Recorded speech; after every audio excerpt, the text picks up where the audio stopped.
Yes guys live now this is Shivani Singh from examination hub. Discuss करेंगे KVS PRT CDP और ये जो है पार्ट यहाँ पर आपका 7 होने वाला है। मैंने पार्ट 6 करा दिए हैं, ये पार्ट 7 है हमारा सोल्व पेपर का। सो फिर चलिए स्टार्ट करते हैं आपका बिना टाइम वेस्ट किए। और हाँ जी, यहाँ पे आपका KVS PRT primary teacher level है। 15 इसमें सेट से ऑनलाइन आपकी यहाँ पे जो है परीक्षा होगी। केंद्रीय विद्यालय संगठन 2023 नवीन पैटर्न पर ही आधारित सारे क्वेश्चन होने वाले हैं। और आइए यहाँ पे देखते हैं अपने क्वेश्चंस को। क्वेश्चन है कि समग्र मूल्यांकन किस चीज़ को प्रदर्शित करता है? सह पाठ्यक्रम गतिविधि, शैक्षणिक विषय, शैक्षिक और सह शैक्षिक दोनों क्षेत्रों का फिर योगात्मक मूल्यांकन परीक्षण। सो थर्ड ऑप्शन राइट होगा। ओके, ये जो शैक्षिक और सह शैक्षिक दोनों क्षेत्रों को इंक्लूड करता है। अब नेक्स्ट है, सामूहिक चर्चा के बाद शिक्षक छात्रों को एक पत्र लिखने को कहता है, इसका क्या अर्थ है? यह भाषा पढ़ाने का एक तरीका है, अन्य भाषा पढ़ाने का एक तरीका है, वह पारंपरिक तरीका का पालन करता है, या फिर छात्रों को भ्रमित होने की संभावना है। सो यहाँ पे सामूहिक चर्चा के बाद में शिक्षक छात्रों को एक पत्र लिखने को कहता है, इसका क्या मीनिंग है? इसका मीनिंग है कि वो क्या करता है, इसका मीनिंग है कि वह जो है अन्य भाषा पढ़ाने का एक तरीका है। So B option is the right answer यहाँ पे हो जाएगा सेकंड। अब नेक्स्ट है, शिक्षक छात्र को कौन सा गुण सिखाना चाहता है? चीज़ों को अलग अलग करने का, सोचने का, भावनात्मक सोच विकसित करना, फिर अवलोकन का गुण विकसित करना। तो शिक्षक छात्र को कौन सा गुण यहाँ पर सिखाना चाहता है? तो वो यहाँ पे जो है अवलोकन का गुण विकसित करना चाहता है। Okay, so four option right होगा। नेक्स्ट है, बोधगम्य टेक्स्ट पढ़ने का एक अच्छा तरीका क्या है? टेक्स्ट में प्रयोग किए गए शब्दों और संरचना पर ध्यान देना, टेक्स्ट की पूरी जांच करना, भावनात्मक सोच डेवलप करना, टेक्स्ट का जांच कर उसकी व्याख्या करना एवं उसका मूल्यांकन करना।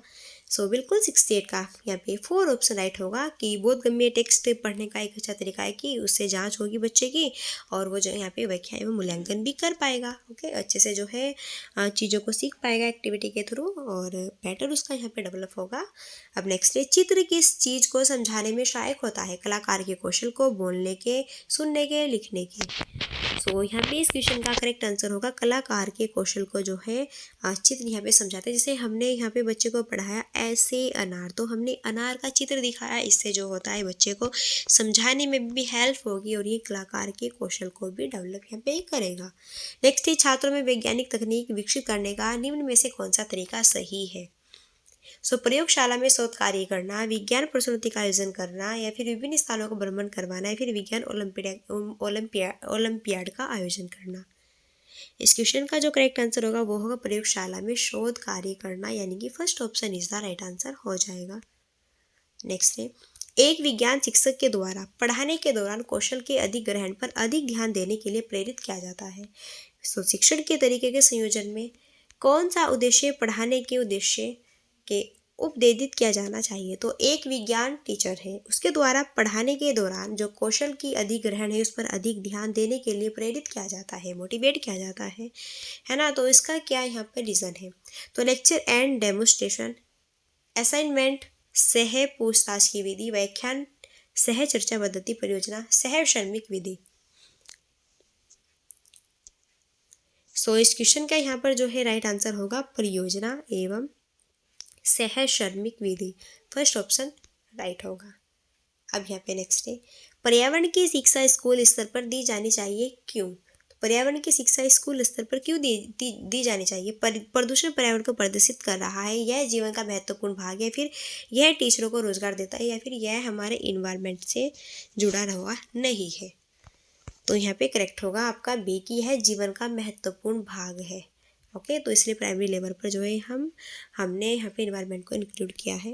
नेक्स्ट है, नवोदय विद्यालय स्थापित किया गया है ग्रामीण क्षेत्र में स्कूल की संख्या बढ़ाने हेतु, ग्रामीण क्षेत्र में अच्छी शिक्षा प्रदान करने हेतु, सर्व शिक्षा अभियान को पूरा करने हेतु, या फिर ग्रामीण क्षेत्र में शिक्षा की बिगड़ती स्थिति को सुधारने के लिए। सो 73 का राइट आंसर यहाँ पर होगा सेकंड ऑप्शन की ग्रामीण क्षेत्र में अच्छी शिक्षा प्रदान करने हेतु, और ग्रामीण में जो है 75 मैक्सिमम शायद कुछ इतने ही है और शायद हाँ 72 या फिर जितने हैं, और 25+ जो है यहाँ पर शहरी बच्चों को लिया गया है नवोदय विद्यालय में, और सबसे ज़्यादा तो ग्रामीण बच्चों पे यहाँ पे ध्यान दिया गया है। तो इसका मीन्स है कि यहाँ पर क्या करना, ग्रामीण जो क्षेत्र है उसमें अच्छी शिक्षा प्रदान करने के हेतु यहाँ पे नवोदय विद्यालय का जो है प्रावधान किया गया है। आइए देखते हैं नेक्स्ट है कि स्कूल में प्राथमिक स्तर पर मातृभाषा की शिक्षा देना आवश्यक है, क्यों? यह बच्चों में आत्मविश्वास बढ़ाएगा, यह पढ़ाई को आसान बनाएगा, बौद्धिक डेवलप करेगा, फिर यह बच्चों को सामान्य परिस्थितियों में सीखने हेतु प्रेरित करेगा। सो बिल्कुल 4 number is the right answer होगा। ओके, क्योंकि मातृभाषा के अकॉर्डिंग अगर बच्चे को सिखाया जाता है तो बच्चा जल्दी पकड़ लेता है चीज़ों को। नेक्स्ट है, एक महिला नर्सरी स्तर पर अच्छी शिक्षक होती है, क्यों?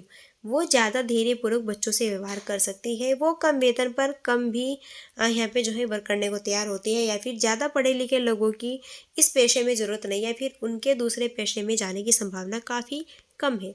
तो ये सेकंड ऑप्शन, तो ये सारे ऑप्शन तो गलत है, कहीं ना कहीं ये होगा कि वो ज़्यादा धैर्यपूर्वक बच्चों से व्यवहार कर सकती है। फर्स्ट ऑप्शन राइट होगा। नेक्स्ट है, छात्रों को गृह कार्य देने का क्या फ़ायदा है? वे हमेशा घर पर व्यस्त रहेंगे, पढ़ाई करेंगे, हो सकता है कि वो अपने प्रोग्राम को चेक करें, फिर हो सकता है उन्हें खुद से पढ़ाई करने की आदत पड़ जाए यहाँ पे। सो इस क्वेश्चन का जो करेक्ट आंसर होगा 77 का राइट आंसर होगा कि घर पर पढ़ाई करेंगे, तो इसलिए जो है बच्चों को होमवर्क दिया जाता है जिसकी बच्चा पढ़ाई में लगा रहे हो, है ना। शिक्षक की सफलता किसमें है? अगर उसका कोई छात्र बड़ी उपलब्धि हासिल करे, उसके व्यक्तित्व के अच्छे गुण, उसके पढ़ाने के अच्छे गुण, उसके अच्छे चरित्र। तो शिक्षक की सफलता किसमें है?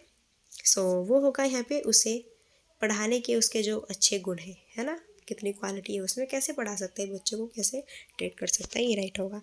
छात्रों की महत्वपूर्ण विशेषता क्या है? जिम्मेदारी का एहसास, सच बोलना, सहयोगी होना, आज्ञाकारी होना।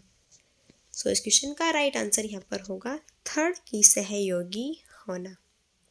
अब नेक्स्ट है, बुनियादी शिक्षा योजना का क्या उद्देश्य है? बुनियादी शिक्षा का सार्वभौमिकरण, शिक्षा के व्यवसायीकरण, लोगों की बुनियादी जरूरतों की पूर्ति शिक्षा के माध्यम से करना है, फिर शिक्षा को सभी के लिए अनिवार्य करना। सो यहाँ पे इस क्वेश्चन का करेक्ट आंसर होगा बुनियादी शिक्षा का सार्वभौमिकरण। तो बुनियादी शिक्षा योजना का उद्देश्य होता है कि शिक्षा में क्या करना, सार्वभौमिकरण करना, अच्छे से जो है इसको डेवलप करना, है ना, चीज़ों को सिखाना, ये करेक्ट होगा। बच्चों का जो स्वभाव है उसको बढ़ाना। आप क्लास में कोई विषय पढ़ा रहे हैं, कोई छात्र विषय से हटकर कोई प्रश्न करता है, तो आप क्या कहेंगे? आप उसे विषय से हटकर प्रश्न करने की अनुमति देंगे, आप उसे विषय के हटकर प्रश्न करने की अनुमति नहीं देंगे, आप इसे अनुशासनहीनता मानेंगे और उसको सजा देंगे, आप प्रश्न का उत्तर कक्षा के बाद देंगे।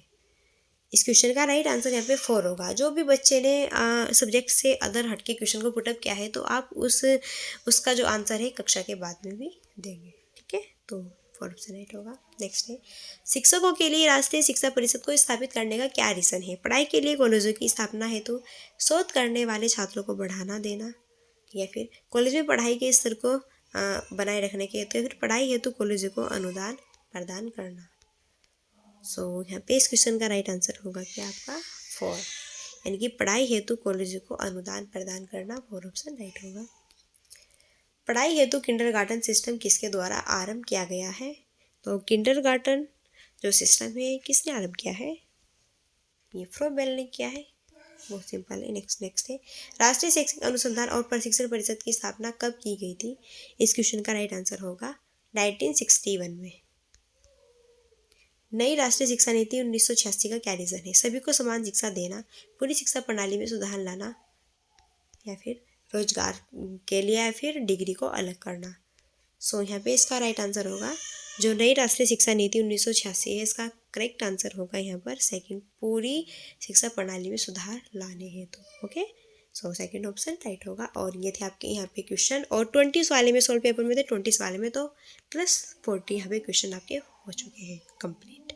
तो CDP में 40 क्वेश्चन ही रहते हैं। ओके, आई होप कि आपको ये क्वेश्चन बहुत ही बेटर लगे होंगे। और फिर से बता दूं कि आप जो है CDP के पार्ट 5 सॉल्व पेपर देख सकते हैं, 6 भी हो चुका है, ये 7 नंबर का था। सो फिर वीडियो कैसी लगी? वीडियो अच्छी लगी तो वीडियो को लाइक शेयर सब्सक्राइब करना बिल्कुल मत भूलिएगा। सो फिर चलिए मिलते हैं नेक्स्ट वीडियो में, तब तक के लिए सो थैंक्स फॉर वॉचिंग।